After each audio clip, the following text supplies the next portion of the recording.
وما أرسلناك إلا رحمة للعالمين. الحمد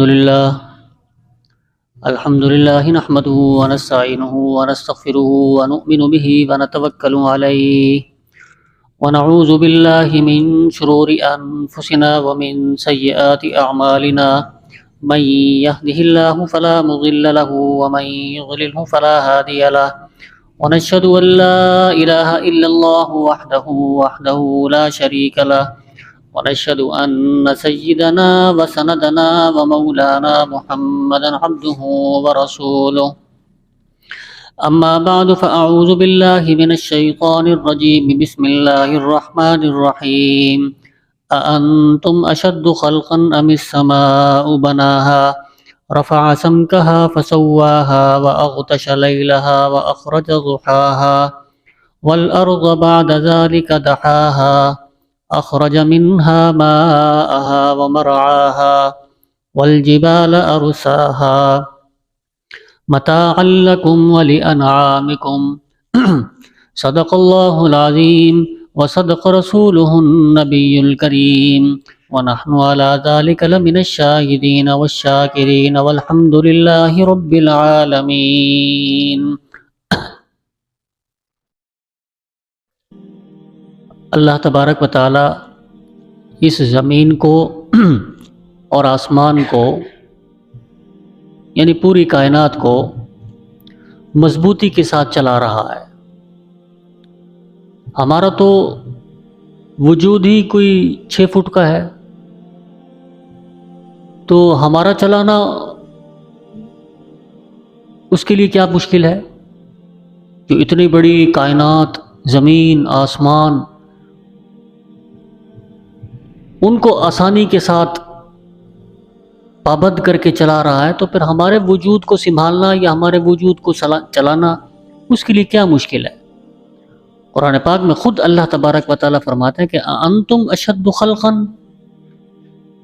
ام السماء بناها، کہ تمہارا پیدا کرنا میرے لیے زیادہ مشکل تھا یا آسمان کو جو میں نے بنایا وہ میرے لیے زیادہ مشکل ہے؟ اتنا بڑا آسمان.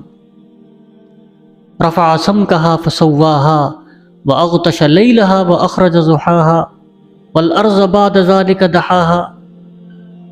آسمان کو بنانا میرے لیے زیادہ مشکل تھا بنسبت تمہارے پیدا کرنے کے؟ زمین کو بنانا میرے لیے زیادہ مشکل تھا بنسبت تمہارے پیدا کرنے کے؟ پہاڑوں کو بنایا وہ زیادہ مشکل تھا؟ جانوروں کو بنایا، چوپایوں کو بنایا، متاعا لکم ولانعامکم، اس میں نے تمہارے لیے نفع ہی نفع رکھے، فائدے ہی فائدے رکھے. تو وَلَوْ شِئْنَا لَآتَيْنَا كُلَّ نَفْسٍ هُدَاهَا، اگر اللہ تبارک و تعالیٰ چاہتے ہر نفس کو جو روئے زمین پر موجود ہے، ہر نفس کو اللہ تبارک و تعالیٰ ہدایت دے دیتے. وَلَوْ شِئْنَا لَآتَيْنَا، اگر وہ چاہتے، فرماتے ہیں کہ ہم سب کو ہدایت دے دیتے، لیکن ہم نے ایسا نہیں کیا. کیوں؟ لِيَبْلُوَكُمْ أَيُّكُمْ أَحْسَنُ عَمَلًا، میں دیکھنا چاہتا ہوں کہ کون میری مان کر چلتا ہے اور کون نافرمانی کرتا ہے، کون مجھے راضی کرتا ہے، کون ناراض کرتا ہے. مِنْهَا خَلَقْنَاكُمْ وَفِيهَا نُعِيدُكُمْ وَمِنْهَا نُخْرِجُكُمْ تَارَةً أُخْرَى. فرماتے ہیں کہ میں نے تمہیں اسی مٹی سے پیدا کیا. مِنْهَا خَلَقْنَاكُمْ، اسی مٹی سے میں نے تمہیں بنایا. وَفِيهَا نُعِيدُكُمْ، اور اسی مٹی میں تمہیں واپس بھیج دوں گا. وَمِنْهَا نُخْرِجُكُمْ تَارَةً أُخْرَى، اور پھر دوبارہ تمہیں اسی مٹی سے دوبارہ پیدا کر دوں گا، دوبارہ زندہ کر دوں گا. تو اس 6 فٹ کے وجود کو قابو کرنا یا اس کو سیدھے راستے پر چلانا اللہ تبارک و تعالیٰ کے لیے کیا مشکل تھا؟ اللہ تعالیٰ کے لیے تو بڑا آسان تھا. لیکن ایک نظام اللہ تبارک و تعالیٰ نے بنایا ہے. نبی کریم صلی اللہ علیہ وسلم تشریف فرما تھے. آپ نے ایک صحابی سے پوچھا کہ اگر تمہارے 3 بھائی ہوں اور ان کے بارے میں ایک بھائی سے تم اگر پوچھو کہ اگر میں مر جاؤں تو تم میرے ساتھ کیا کرو گے، سب سے پوچھو، تو ان میں سے ایک بھائی یہ کہے کہ اے میرے بھائی، جب تم مر جائے گا تو میں پرایا ہو جاؤں گا۔ دوسرا بھائی وہ یہ کہتا ہے کہ جب آپ مر جاؤ گے تو میں کفن دفن کا انتظام کروں گا، جنازہ بھی پڑھوں گا اور قبر میں دفنا کر واپس آ جاؤں گا، قبر تک تمہارے ساتھ ہوں گا۔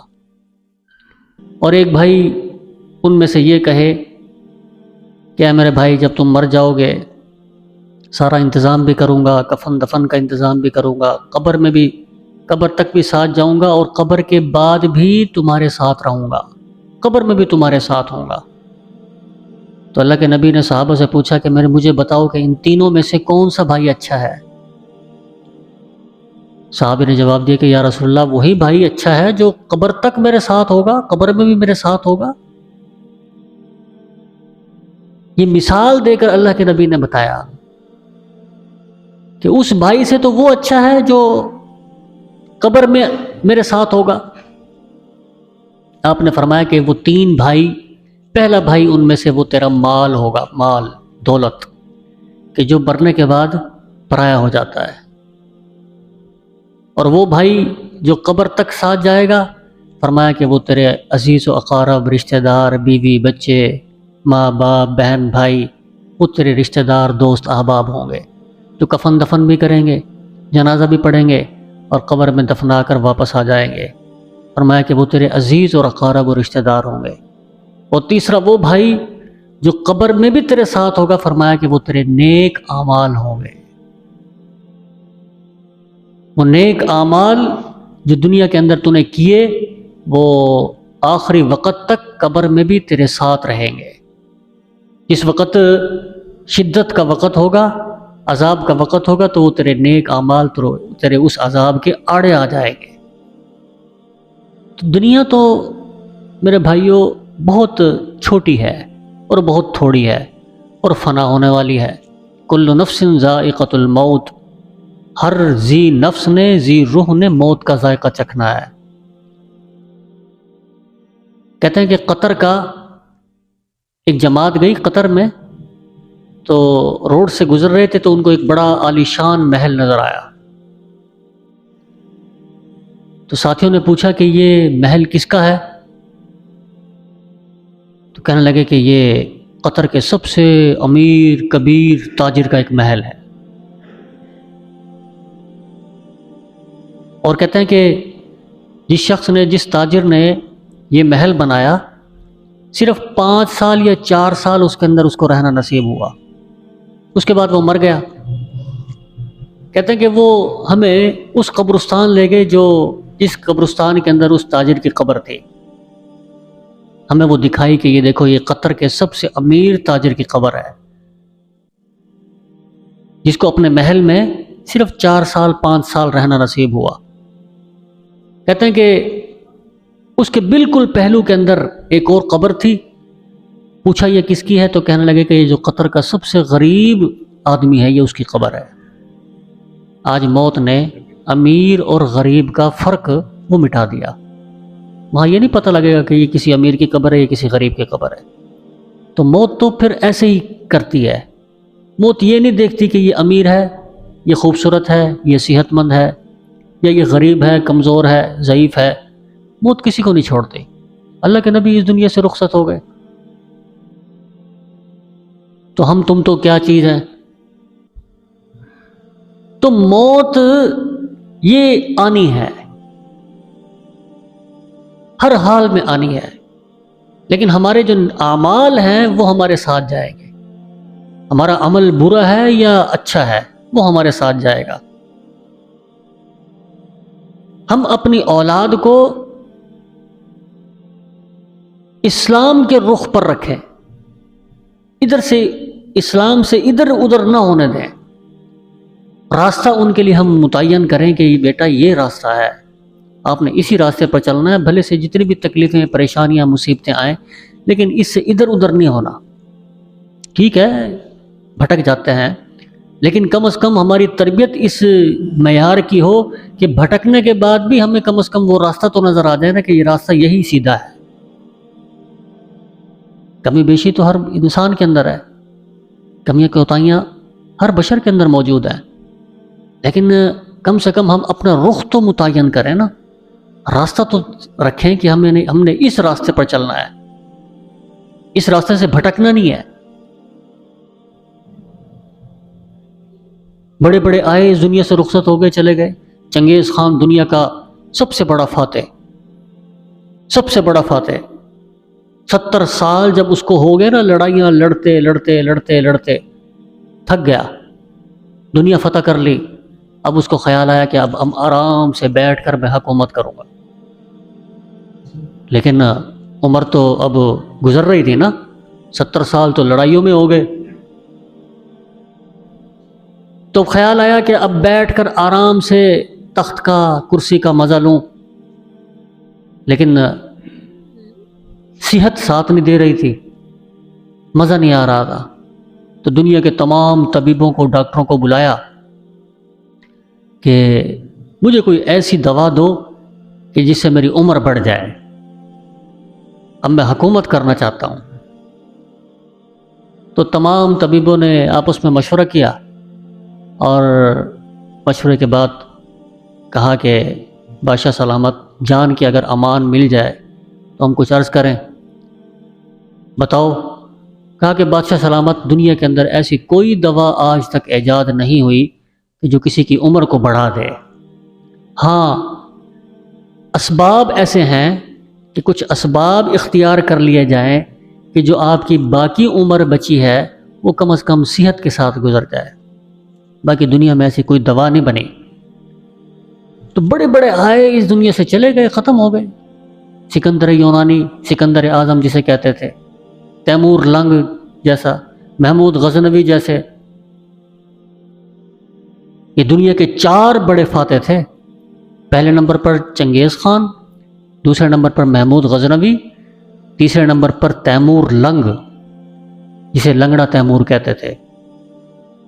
کہتے ہیں کہ دمشق فتح کیا، پورے دمشق کو آگ لگا دی، مسجدوں کو، مدرسوں کو، شاہراہوں کو، عمارتوں کو آگ لگا دی۔ ایک مسجد کو آگ لگائی تو آگ جب بھڑکی تو اس کو اس کا مینار بڑا پسند آیا، تو اس نے فوراً نقشہ نویسوں کو بلایا کہ اس مسجد کے مینار کا جو نقشہ ہے نا یہ اتار لو۔ وہ ایسا ظالم تھا، مسجد جلا رہا ہے، ادھر وہ نقشہ اتار رہا ہے۔ مقصد کہنے کا یہ کہ آئے اور وہ بھی چلے گئے، ختم ہو گئے۔ تو اللہ کے نبی نے فرمایا کہ اے میرے صحابی، مجھے یہ بتاؤ کہ تمہارا وہ کون سا بھائی اچھا ہے؟ تو فرمایا کہ اللہ کے نبی، وہی تیسرا بھائی اچھا ہے جو آخر تک میرے ساتھ رہے گا، قبر میں بھی میرے ساتھ رہے گا۔ تو اللہ کے نبی نے فرمایا کہ وہ تیرے اعمال ہوں گے، اعمال صالحہ، نیک اعمال ہوں گے جو تیری قبر میں بھی تیرے ساتھ رہیں گے۔ حضرت عبد القادر جیلانی رحمہ اللہ علم حاصل کرنے کے لیے ماں نے بھیجا نا کہ جاؤ علم حاصل کرو۔ پہلے تو سفر کرتے تھے دور دور تک، اور استاد ہوتے بھی کم تھے، علم کے حاصل کرنے کے شوقین تھے۔ پتہ لگا کہ فلاں جگہ ایک استاد ہیں، تو ماں نے کہا کہ جاؤ، قافلہ جا رہا ہے، قافلے کے ساتھ تم بھی چلے جاؤ۔ ابھی تو عمر بھی بہت تھوڑی تھی، بچے تھے، کم عمر تھے، اور راستے میں ڈاکوؤں نے حملہ کر دیا، سب کچھ لوٹ لیا۔ اس کے پاس بھی ایک ڈاکو آیا کہ بچے تو بتا تیرے پاس کیا ہے؟ تو کہنے لگے کہ میرے پاس 40 دینار ہے۔ اب 40 دینار کا اس وقت کا مطلب یہ تھا کہ 2 سال کا راشن گھر کا، اتنی بڑی قیمت تھی، کیونکہ ماں نے علم حاصل کرنے کے لیے بھیجا تھا۔ اب پیسے تو کیسے بھجواتی؟ چلو یہ 2 سال پڑھتا رہے گا تو اپنا گزارا کرتا رہے گا۔ تو جب تلاشی لی، کچھ نہیں ملا، کہ لڑکے تو نے تو جھوٹ بولا ہے۔ کہنے لگے کہ نہیں، یہ دیکھو، یہ میری آستین کے اندر سلے ہوئے ہیں، کپڑے میں سلے ہوئے تھے۔ تو وہ کہنے لگے کہ اے لڑکے، اگر تو ہمیں نہ بتاتا تو تیرے یہ پیسے بچ جاتے۔ تو عبد القادر جیلانی رحمہ اللہ انہوں نے فرمایا کہ میری ماں نے مجھے یہ سکھایا ہے، بتایا کہ بیٹا جب بھی بولنا سچ بولنا۔ اب وہ ڈاکو اس کو، بچے کو، عبد القادر جیلانی کو وہ اپنے سردار کے پاس لے گئے۔ یہ تو بڑا عجیب واقعہ ہوا۔ سارا قصہ واقعہ سنا تو ڈاکو کا سردار، اس کی آنکھوں میں آنسو آ گئے۔ کہنے لگا کہ یہ دیکھو بچہ اپنے ماں کا کتنا فرما بردار ہے، ابھی اس کو سمجھ نہیں ہے لیکن اپنی ماں کا اس نے حکم مانا، اور ہم کتنے نافرمان ہیں کہ ساری زندگی نافرمانی میں گزر گئی، اپنے رب کی مانتے نہیں۔ کہتے ہیں کہ فوراً خود بھی توبہ کی اور تمام ڈاکوں سے بھی توبہ کرائی کہ آج کے بعد ہم نے ڈاکہ نہیں ڈالنا۔ اب اس کا ثواب اس ماں کو پہنچ رہا ہے جو دور بیٹھی گیلان کے اندر، جو اس بچے کی اس نے تربیت کی۔ تو جب تک ہم اپنی اولاد کا صحیح رخ ہم طے نہیں کریں گے تو پھر بھٹکنے کا اور بھٹکنے کے بعد واپس نہ آنے کا اندیشہ ہے۔ ہر انسان خطا کا پتلا ہے، کمی بیشی ہوتی ہے، لیکن کم سے کم ہم اپنا رخ تو متعین کریں نا، کہ ہمارا رخ تو ٹھیک ہو نا، اس سے تو ہم نہ بھٹکیں۔ تو اللہ تبارک و تعالیٰ نے ارشاد فرمایا کہ اَأَنْتُمْ أَشَدُّ خَلْقًا أَمِ السَّمَاءُ بَنَاهَا، یعنی کہ انسان کو اللہ تبارک و تعالیٰ نے اس کی اوقات یاد دلائی کہ تم جو یہ بڑے بڑے دعوے کرتے ہو کہ میں یوں اور میں یوں اور میں یوں، فرمایا کہ اَأَنْتُمْ أَشَدُّ خَلْقًا، کہ تمہارا پیدا کرنا میرے لیے زیادہ مشکل تھا، یا أَمِ السَّمَاءُ بَنَاهَا، یا اس آسمان کو بنانا میرے لیے مشکل تھا، اتنا بڑا آسمان میں نے بنایا۔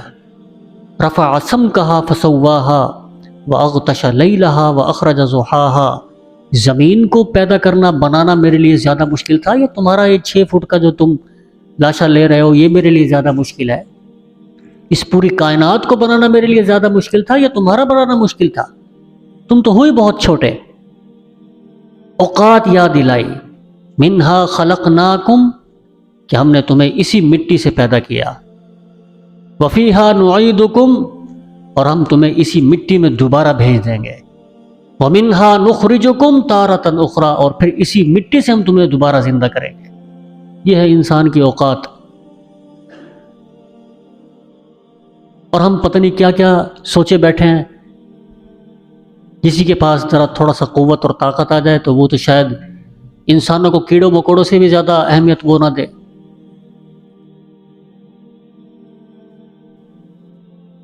حالانکہ اللہ تبارک و تعالیٰ بار بار جگہ جگہ قرآن پاک کے اندر انسان کو اس کی اوقات یاد دلاتے ہیں، بتاتے ہیں هل اتى على الانسان حين من الدهر لم يكن شيئا مذكورا۔ اللہ تعالیٰ فرماتا ہے کہ انسان ذرا تو اپنی حیثیت اور اوقات تو یاد کر کہ تو کچھ تھا ہی نہیں، لم يكن شيئا مذكورا، تجھے کوئی پوچھتا بھی نہیں تھا، تیرا ذکر بھی نہیں تھا، تجھے تو میں نے ایک ناپاک قطرے سے، گندے قطرے سے میں نے تجھے پیدا کیا۔ اصل کہ ہم اپنی اس چھوٹی سی زندگی کے اندر جو تھوڑا سا وقت اللہ تبارک و تعالیٰ نے ہمیں دیا، ہم اس زندگی کے اندر اللہ کے نبی کو، اللہ تبارک و تعالیٰ کی ذات کو ہم راضی کر لیں۔ لِيَبْلُوَكُمْ أَيُّكُمْ أَحْسَنُ عَمَلًا، اللہ تبارک و تعالیٰ فرماتے ہیں کہ میں یہ دیکھنا چاہتا ہوں کہ کون میری مان کر چلتا ہے اور کون میری نافرمانی کرتا ہے، کون مجھے راضی کرنا چاہتا ہے اور کون مجھے ناراض کرنا چاہتا ہے۔ یہ کائنات اللہ تبارک و تعالیٰ نے صرف اسی مقصد کے لیے بنائی۔ اللہ تبارک و تعالیٰ عمل کی توفیق عطا فرمائے۔ وآخر دعوانا الحمدللہ رب العالمین۔